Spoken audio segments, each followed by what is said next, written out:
Tentu berbeda dengan di Indonesia ya. Kalau di Indonesia melawan arah kayak ya udahlah ya, asal tidak melawan Tuhan dan orang tua gitu.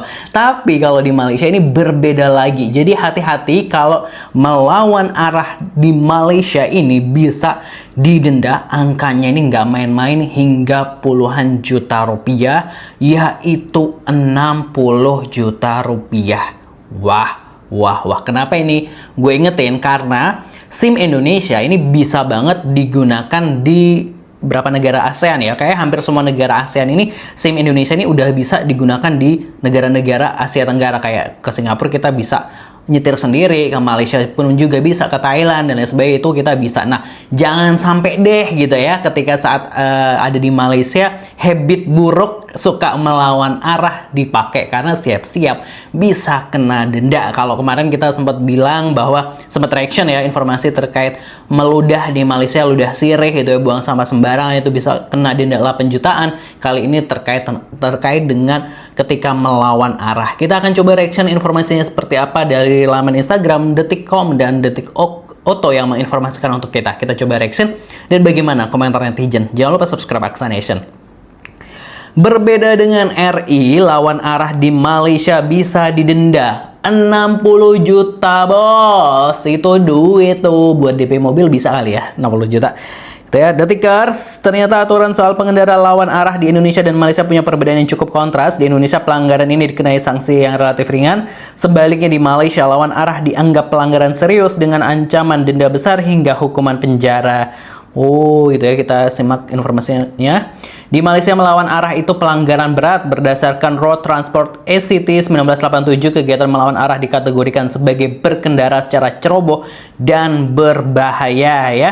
Setelah terbukti bersalah akan dihukum dengan penjara selama jangka waktu tidak melebihi 5 tahun, kemudian denda tidak kurang dari Rp5.000, 20 jutaan, dan tidak lebih dari Rp15.000 atau 62 jutaan. Oh, dendanya nih antara 20 jutaan sampai 62 jutaan. Menariknya, jika pengendara ketahuan melakukan pelanggaran lebih dari sekali, hukumannya akan jauh lebih berat gitu ya. Kalau di Konoha kayaknya malah berkali-kali gitu ya.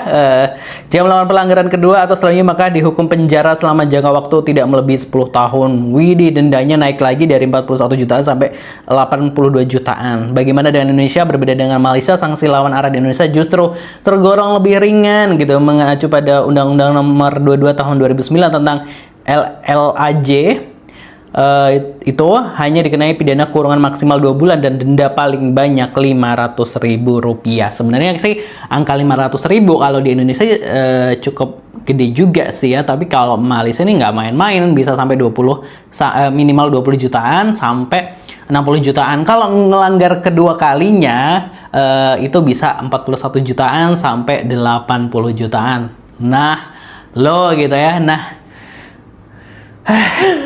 apa ya, gue juga bingung nih. Gue mau reminder lagi nih, kita ingat ya, jangankan rakyatnya ya, pejabatnya aja ngelawan arah. Ingat nggak sih yang mobil pernah rame itu, mobil bawa strobo tetot yang mobil hitam lagi macet, dia ngambil jalur yang sebelahnya, terus kan sama truk di depannya ini nggak ngalah, jadi kan dia pokoknya pernah lah kita reaction gitu. Intinya ada mobil hitam gitu pakai strobo, udah lagi macet, dia tuh kan harusnya jalan itu 2 arah kan. Nah, terus dia ngambil jalan yang berlawanan arah gitu loh. Nah, terus tapi untungnya sama truknya itu kalau nggak salah truk apa sih itu ya, truk SPBU, truk Pertamina itu nggak dikasih jalan gitu. Jadi kayak dia mundur akhirnya gitu. Jadi maksudnya kayak pejabatnya aja yang bikin aturan aja melanggar aturan gitu, gimana rakyatnya itu tuh kayak aduh gitu. Kita langsung aja reaction komentar netizen ini bakal seperti apa ya terkait dengan aturan ini. Di sini kalau ditegur jangan lawan arah, malah kita diajakin berantem. Beda SDM rendah pasti emosian ya. Apa sih yang bener di Indo gitu ya? Gak usah dibandingin, kualitas SDM-nya beda, kualitas jalannya beda, dan kualitas penegak hukumnya beda. Oke, selesai ya gitu. Di sana tegas dan patuh, di sini ngegas dan ngelawan. Widih. Sebaiknya gunakan UU Tipikor, penyalahgunaan aset negara untuk kepentingan pribadi. Jalan termasuk aset negara disalahgunakan dengan cara melawan arah untuk kepentingan pribadi supaya cepat sampai tujuan. Beda SDM ya, dimana di mana-mana kalau salah mau mengakui salah kecuali di Konoha. Di Konoha, jangankan lawan arah, lawan hukum aja bisa dinego di tempat gitu ya. Jangan samakan Malaysia jauh ketinggalan segalanya, seharusnya dibandingkan sama Timor Leste. Waduh, dalam beberapa hal juga Timor Leste itu lebih maju, guys. Negara Malaysia sudah mendeklarasikan sebagai negara maju. Hari-hari pasal Malaysia aja ambil tahu pasal Thailand, Filipina pula lah. Ini ya, ada warga Malaysia komen, nanti dibilang SDM rendah ngamuk gitu ya. Sama-sama pribumi muslim, mengapa Malaysia lebih disiplin gitu ya. Apalagi di Indonesia lawan suami lebih berani lagi. Mental dan kesadaran beda level gitu. Di Konoha pemerintah aja dilawan, apalagi cuman ya pemerintah harus dilawan kalau bikin kebijakan salah. Enak aja gitu pemerintah bikin kebijakan memaafkan koruptor, masa kita diam-diam baik kan? Ya enggak lah, saya gitu. Kalau di sini denda segitu pada di demo, bikin petisi dan lain-lain. Itu juga di Indonesia nggak didenda sama polisi Indonesia. Kalau didenda duitnya juga masuk. Waduh. Makanya di Indonesia nggak akan pernah tertib, karena tata tertib dilanggar, dibiarkan nggak ditindak. Gitu. Lawan arah, nggak pakai helm, nggak punya SIM, motor bodong sambil ngerokok. Absolute cinema. Malaysia love, beda negara, beda hukum. Makanya negara Malaysia bisa jadi negara maju di Asia, beda sama Konoha, jalan di tempat karena hukumnya bisa dibeli pakai cuan.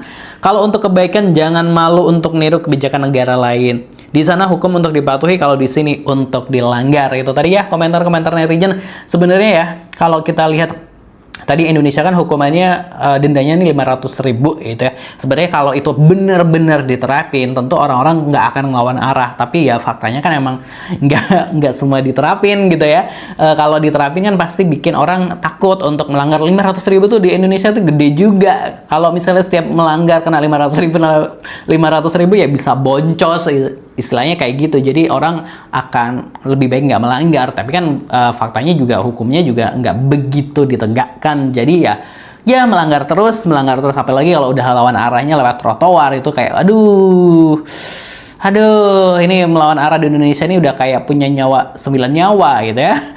Kalau ada 9 nyawa. Kalau menurut Positive People gimana pendapatnya? Kita pengen denger nih pendapat teman-teman gimana. Tulis di kolom komentar. Jangan lupa subscribe Aksa Nation. Terima kasih buat yang udah mau subscribe.